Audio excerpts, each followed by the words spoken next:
En écho à la Semaine européenne pour l'emploi des personnes handicapées, la revue Ombre et Lumière consacrée au handicap et à la maladie psychique est allée interroger les travailleurs touchés par un handicap invisible.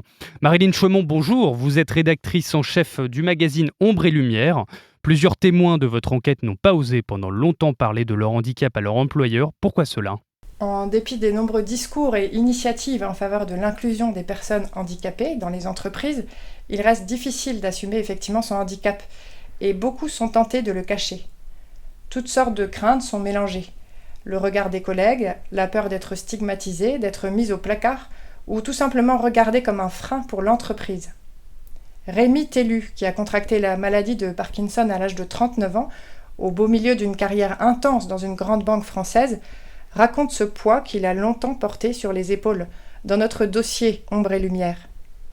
Lui a caché sa maladie pendant 10 ans, alors même qu'elle progressait.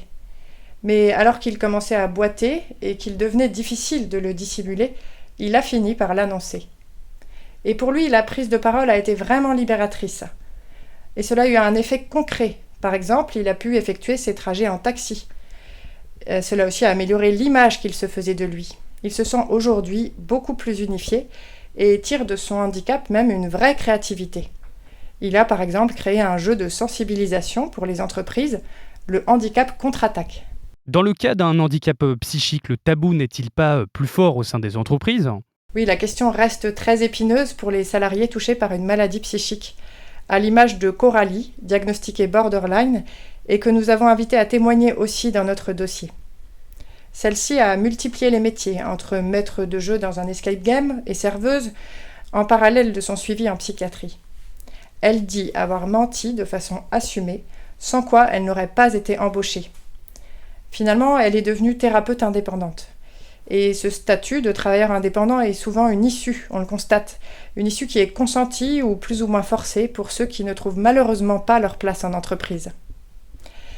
Pour autant, il ne faut pas se résigner, au contraire, car certains exemples montrent que l'entreprise peut être un lieu d'encouragement ou d'espoir, comme pour Alexandre Lababsa, le personnage central de notre podcast, atteint de troubles psychiques. Ce jeune homme a été épaulé et même accompagné de près dans des moments de trou noir par sa référente handicap.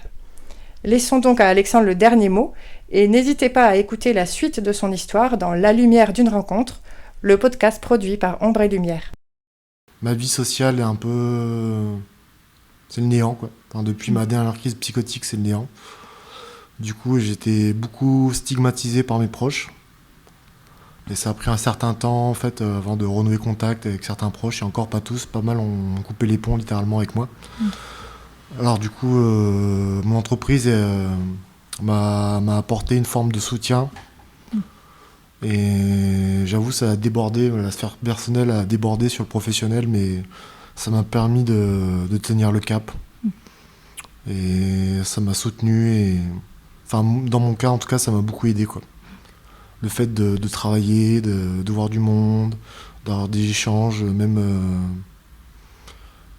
cordial, et aussi se sentir utile. Enfin, travailler, c'est se sentir utile, être productif, avoir travaillé toute la journée, penser à autre chose que soi, c'est important. Enfin, moi, j'ai envie de bosser, quoi. Merci beaucoup à vous deux pour votre témoignage et très belle journée à vous.